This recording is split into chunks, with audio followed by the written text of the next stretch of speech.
With a whole bunch of mayhem that has happened throughout South Florida over the weekend, we're going to discuss what kind of mayhem has the Stanley Cup been through its 100 plus year history. We're going to discuss that more next on the Locked On Florida Panthers podcast.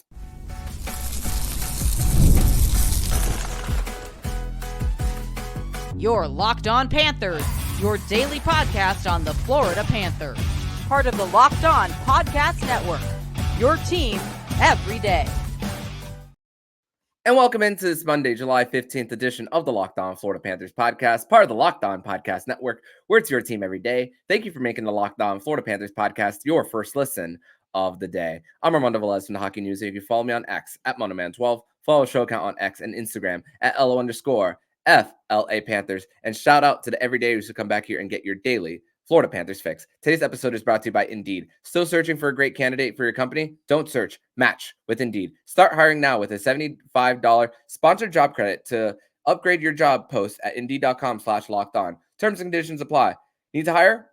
You need Indeed. So, great to be back with you guys on the podcast, talking to you guys about the Florida Panthers and obviously their offseason, the offseason of champions here. But this content idea specifically around the Stanley Cup really was, it came to mind around last night when the situation that happened at Hard Rock Stadium in Miami Gardens for the Copa America final between Colombia and Argentina with the whole bunch of people who didn't have tickets. I believe before the final had even clinched.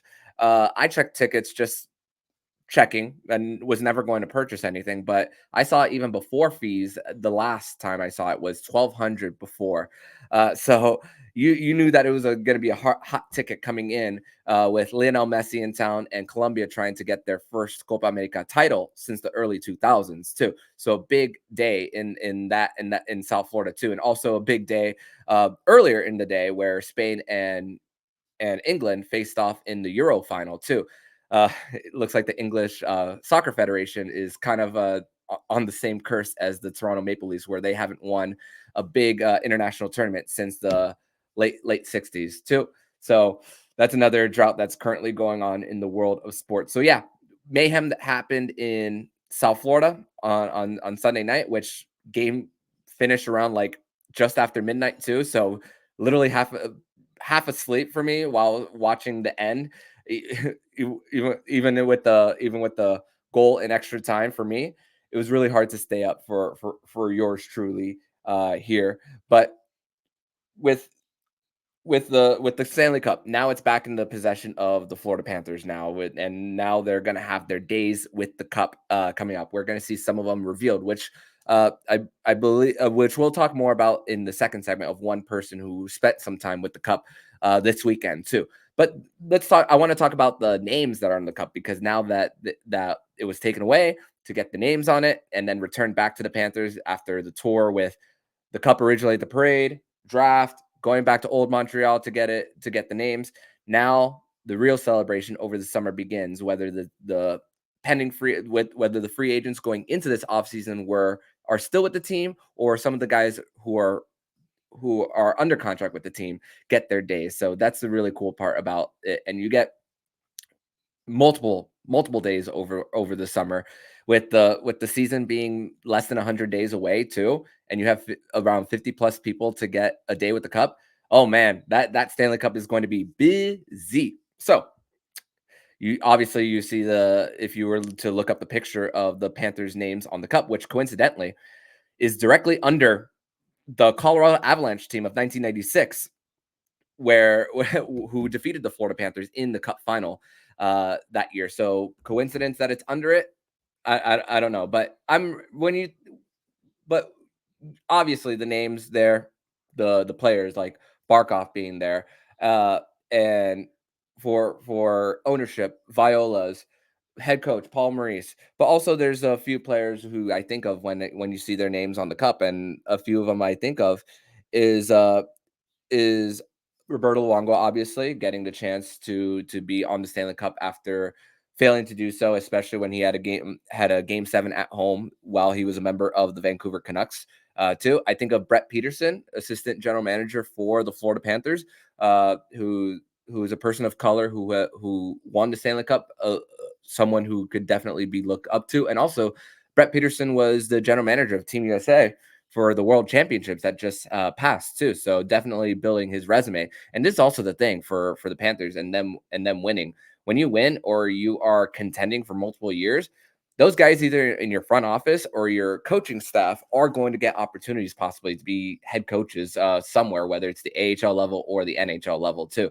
So you think of guys who might have future opportunities in Jamie Compon, Sylvain Lefebvre, who was also on that 96 Avalanche team too. And also Tumo Rutu. Tumo Rutu went through two different coaching staffs while he was here under Quenneville, Brunette, and Net, and he was the only one who stayed around during the change too. Rob Tallis too went through not only multiple coaching changes but ownership changes too. So that's another thing for the Panthers and all their names on the cup. And also the cool thing about the cup too is when you think about the history of it and you go back to it, every single player's the captain is actually is actually placed there at the it's abbreviated with the first four letters CAPT with a period at the end. So to signify to the world that that's the captain of the team who not necessarily carried them, but who was the emotional leader on and off the ice for that specific squad in each year. If you were to just look around through all the years of when you think of guys who have touched the cup, because this is a cup that is over 100 years old, and we'll discuss more about the history of it in segment number 2.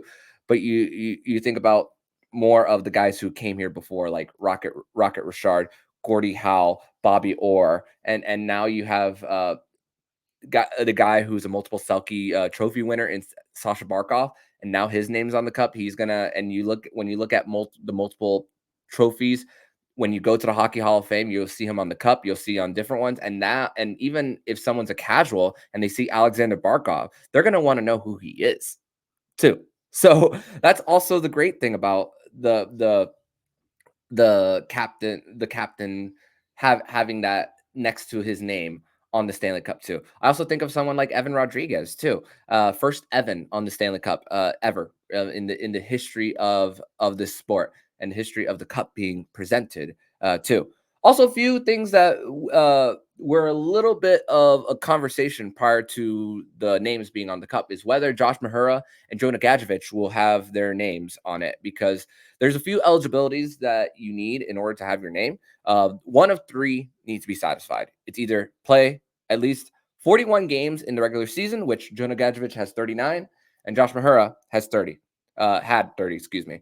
You have to play at least one game in the Stanley Cup final, and you have to at least, and if you're a goaltender and you don't play games in the Stanley Cup playoffs, you need to have at least played half of the regular season games and dressed in half of the regular season games as the backup goaltender. So you're a big part. So obviously a big part of that team, and not being sent up and down. You're practicing. That signals that you practice a whole bunch with the team. So when your name gets on the cup, people are going to want to see who and look to see who you are too, as part of the journey. And you think of not only the 20 plus members of the guys who actually step on the ice, but it also signals so much of the whole, it takes a village for someone. It's the whole idea of we over me when it comes to this sport. And that's really something that the Stanley Cup really signals to the sports world as something that's shared, something that you don't duplicate, which you don't duplicate when it comes to giving it to the next champion, but it has been duplicated since. So that will be actually a great opportunity for us to segue into segment number 2. We're going to discuss more about the Stanley Cup and a little bit of a brief history of it prior to it being in the current Stanley Cup champions possession in the Florida Panthers. We're going to discuss that all next here on the Locked On Florida Panthers podcast. Today's episode is brought to you by Indeed. We're driven by the search for better. When it comes to hiring, the best way to search for candidates isn't to search at all. Don't search, match with Indeed. Ditch the busy work. Use Indeed for scheduling and screening and messaging so you can connect with candidates faster. And Indeed doesn't just help you hire faster. 93% of employers agree Indeed delivers the highest quality matches compared to other job sites, according to a recent Indeed survey.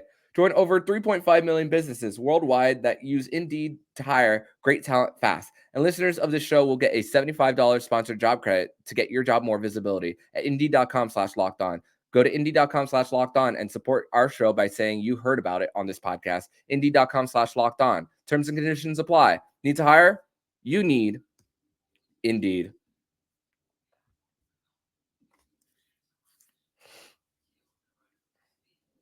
And once again, we'd like to thank you for tuning in to this edition of the Locked On Florida Panthers podcast. Thank you once again for making the Locked On Florida Panthers podcast your first listen of the day here on a Monday. And are you watching Fox Sports or ESPN on your TV all day? Have to turn down the volume with all the shouting? Make the switch to Locked On Sports today, a free 24/7 sports streaming channel program for you every day to bring you the biggest stories without all the screaming. Locked On Sports Today brings you the can't miss analysis, opinions, and news, streaming 24/7 on YouTube or the free Amazon Fire TV channels app, part of the Locked On Podcast Network, your team every day.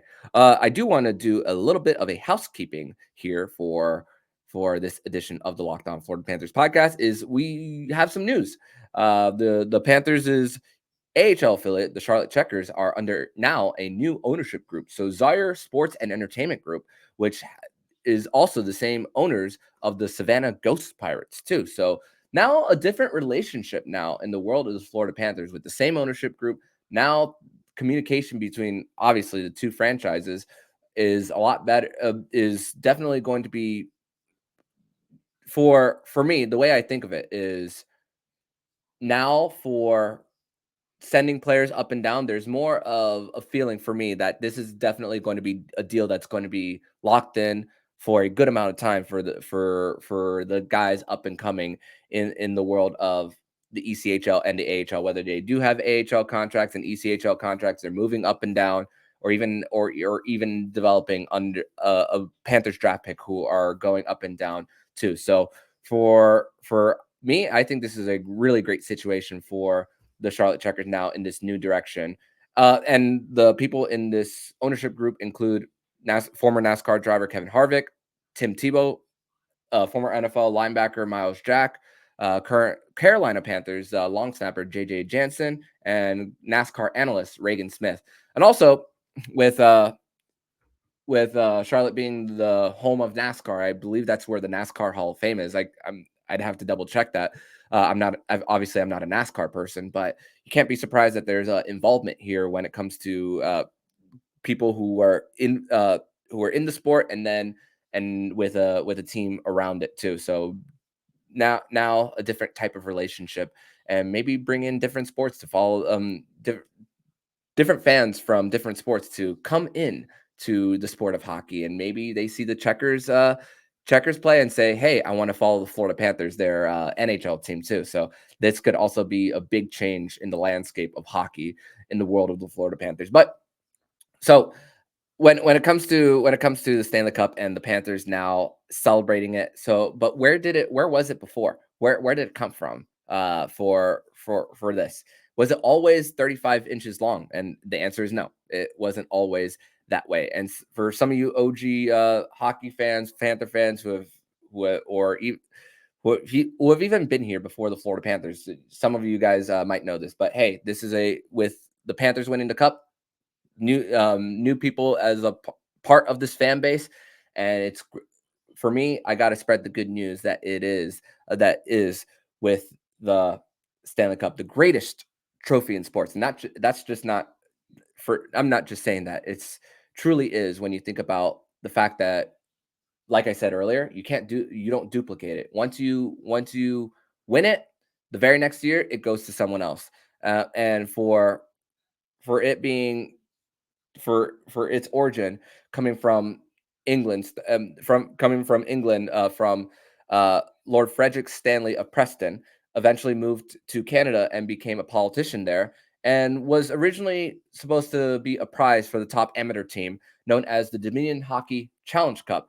And right until 2015, it was seen as a regular season title where you face off in your games, and then whoever had the best record at the end got the Stanley Cup at that time.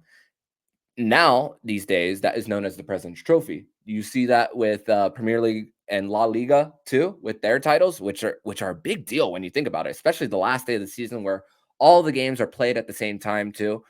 Just like how with the group stage of the World Cup and different various competitions too. So we see the different how also the different sports relate too.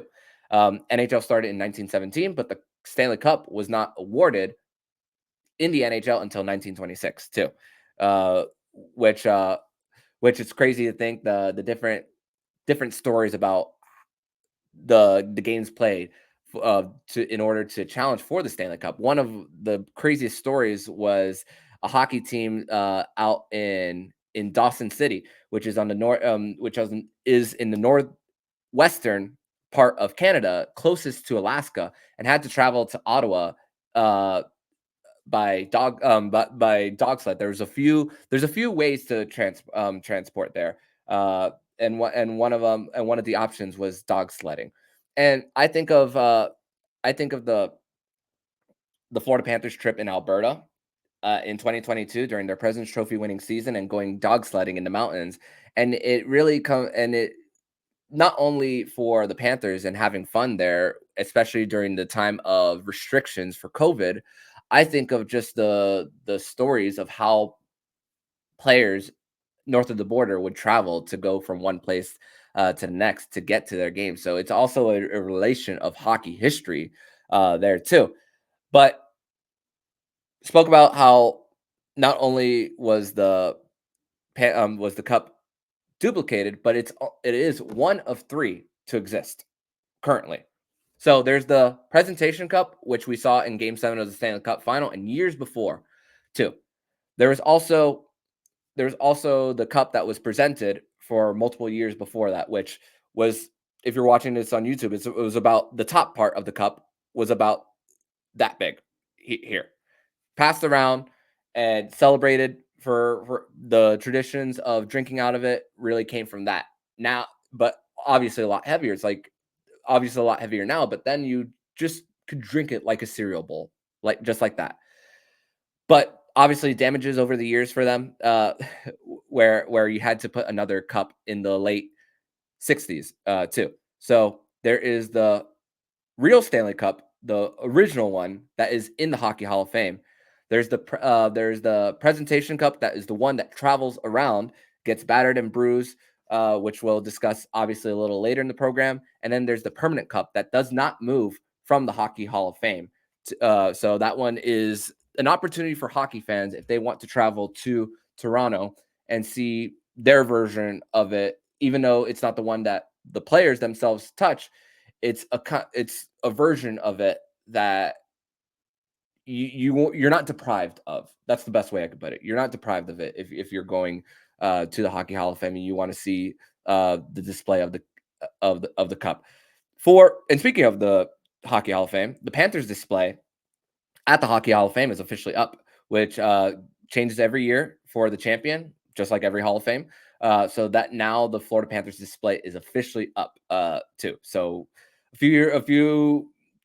it doesn't, it's not overnight that you put the display there. You have to get some parts of that Stanley Cup final, like game worn jerseys, pucks, sticks, and the fact that you could just be like this on the glass and see and look at it within inches from it and say, wow, those were the equipment that the players wore on the ice when they were celebrating the Stanley Cup. So you get a little bit of a piece of history when you're going to Toronto for it.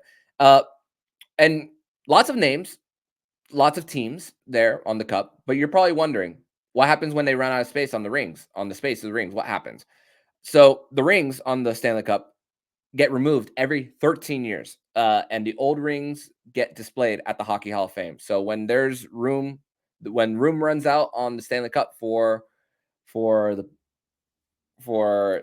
bottom ring, it's just going to be moved up for the Panthers. So I don't know on the top of my head how many teams are left to be filled on the bottom one, but you'll eventually see as time goes on that 2023-24 Florida Panthers team is is going to be moving on up in those rings. And also that goes back to the whole saying of winning and you'll walk forever, which there was also a video of Ryan Lomberg in the tunnel right before Game 7 about that too. So it when you think about winning and being together, you're not only, it's not only in that sense, but the multiple cups, the at least the permanent cup, you'll get to see that too. So that's another cool thing. And also with with how they try to squeeze in the names too, which you see Paul Cotter of the Vegas Golden Knights from last year's Stanley Cup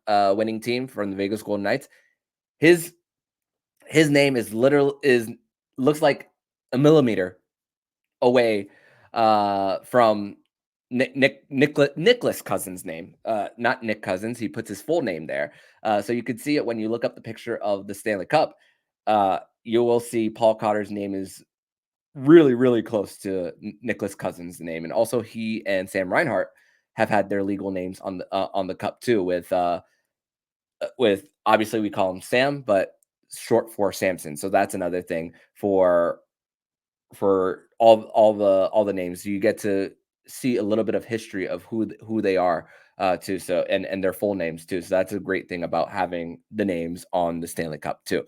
But we are going to transition to segment number 3. We're going to discuss more about the mayhem that has happened with the Stanley Cup over the years, and also maybe some misspellings too, some players that might some names that have been scratched out since the Stanley Cup has been awarded, and more. We're going to discuss that next here on the Locked On Florida Panthers podcast.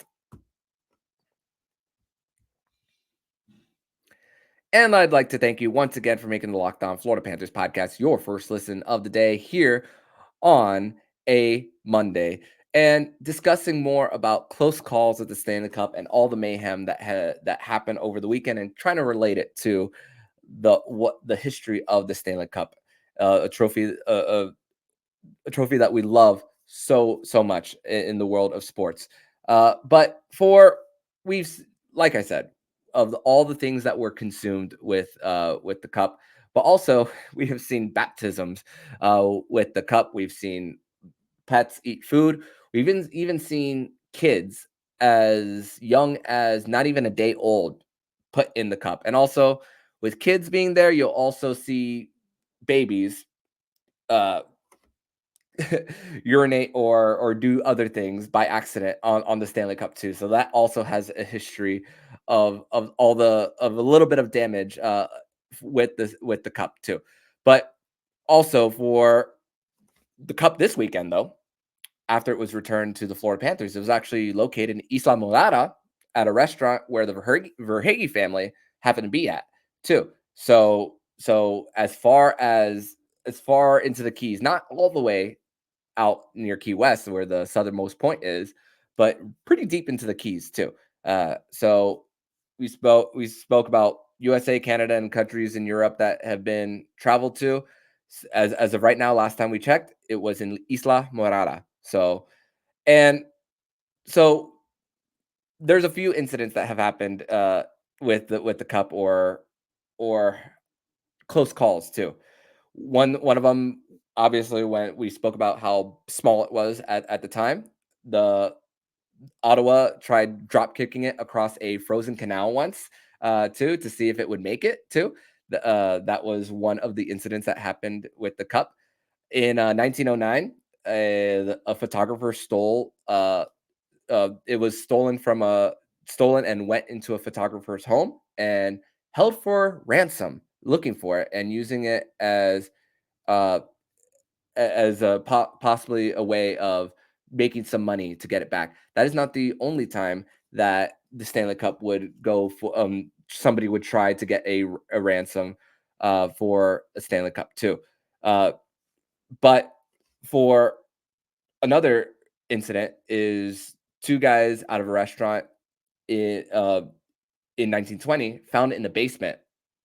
My guess is that it was probably a dinner that was going to have the Stanley Cup presented at that dinner. But before that, there were two guys who found it in a basement and tried putting their names in the cup. In 1940, not only did the Rangers win the Stanley Cup, but what the owner of the Rangers at the time paid off his mortgage for Madison Square Garden to celebrate that. There was not only the Stanley Cup, but burning the mortgage into the Stanley Cup and putting a fire to setting it on fire. So it got out of control that the Rangers players, what was a way for them to try to put it out? Just like how we mentioned with the kids earlier, too. So not only kids have done that to the Stanley Cup. 1961, a Canadian fan was unhappy about an American team winning the Stanley Cup, so tried stealing it back to bring it back to Canada too. So we spoke about the gatekeeping mentality that has been around this sport in the modern age, but it's deeply rooted and goes back by for a bit. And even the gatekeeping mentality also goes back to expansion, to the original expansion of the NHL, which we'll discuss more next week, or even later this week too. Uh, the cup has also been thrown into a bonfire a year later in 1962 when the Toronto Maple Leafs won. So, and that was at the point where the Stanley Cup was starting to become fragile. It was long, but it was not wide yet. If it was not wide enough, I mean, it would be taller than 10 feet too. So great for the NHL and the Hockey Hall of Fame to at least make it liftable too, at least in this day and age. So 1970 was really when the replacement of the new cup was coming to form, and even the original cup after it was replaced, that along with the Conn Smythe and the Masterton Trophy were stolen from the Hockey Hall of Fame, and then left on a police officer's driveway. That was the other ransom that was possibly happening prior to it being returned. So that's another thing with that. 1987. Mark Messier took it to a body shop after it experienced some dents the night before after taking it to a strip club too. So that's another thing, another story of damages to the Stanley Cup. So lots of it happened. I mean, experience with the Colorado Avalanche too. I believe it was Andrew Cogliano that was dancing with it, and he falls backwards. I believe it was Cogliano. I might be getting the wrong name there, but even in 1991, Phil Bourque, there was a party at Mario Lemieux's house, and that wasn't the only celebration that happened at Lemieux's house, too. But the first incident happened at his house where Phil Bourque goes up a fake waterfall, throws it into tries throwing it into a pool, and did not go well there. So there had to be some fixes there. And also I spoke about it going back to Lemieux's house, but this time the second time was as an owner. And then when the Penguins won it in 2007, it was it was celebrated around a pool in Sidney Crosby's house. But who happened to be there? Mario Lemieux. So who was also once again owner of the Penguins too, who at one point they were threatened to move even after they won the cup in the early 90s. So crazy to think how much Mario has so much influence in Pittsburgh hockey history with keeping the teams there. And Mark Messier, we mentioned him earlier in 1987. There was another story of after the Rangers won it in 1994, where they were feeding the winner of the Kentucky Derby with food there while fans were waiting in line to also get their pictures with the cup. There have been a few. We spoke about the keepers of the cup, Phil Pritchard, and the other one, there's another one, Mike Bolt. Only one situation that I've at least researched and found of a player getting the cup taken away from him was Dominik Hasek in 2002 when he was celebrating the Stanley Cup. And also, I'm aware that I might be missing one or two, a few things of Stanley Cup stories because this is 100 years of history. Trying to put it in a 30-minute podcast, so I'm going to miss something. I know I will. Also, it's been taking a tour around the world too, including 2 times to Afghanistan. But also while it was there, it was deemed too heavy to go into an airplane, so it was held in a baggage holding area too. And obviously, it's made it back to the Western Hemisphere, but there have been also those situations there with something that's so big, so noticeable, so heavy. You have to go through a little bit of your checks uh, with something you're not so familiar with in that part of the world right before getting it back on a plane. Uh, in 2008, when the Detroit Red Wings won, Chris Chelios, the cup fell off a bar and damages were fixed in his own garage too. Just 14 years ago, another one was the Stanley Cup being tested for E. coli, which when I think of E. coli and the Stanley Cup, the first thing that came into my mind was don't eat Chipotle out of the Stanley Cup because they have been caught with E. coli too. So and I believe Chipotle had to pay a whole bunch of lawsuit money because of it too. So even a little bit later, one of the other keepers of the cup, Mike Bolt, traveled in a limo to Montreal during a snowstorm. Limo skidded off the road, and but the Mike and the cup made it safe while they went into a random van and still made it to the event. So it's been through snowstorms, through through the Middle East too. It's even been to the Southern Hemisphere in New Zealand recently when the Los Angeles Kings and the Arizona Coyotes faced in a preseason game over there in New Zealand too. So we spoke about keepers of the cup. The cool thing is there's an actual job, an actual job title for someone to watch over the Stanley Cup. The keeper of the cup, Phil Pritchard, was assigned in 1988. Worked for the Hockey Hall of Fame, and they thought it was best for someone to have eyes on it at all times. And obviously, when it's such a prestigious award, uh, with winning it, you need someone to at least keep it in good hands and make sure that it doesn't completely get damaged. Even though crazy to think with everything, the dents, how much it's been dropped, uh, the fact that when it's still presented to the players of how great of a shape it is, at least when you see it on the TV side of things, how much goes into trying to present that. I mean, it is the presentation cup when you think of that. Is there a backup plan to if in case this Stanley Cup gets lost or you can't find it?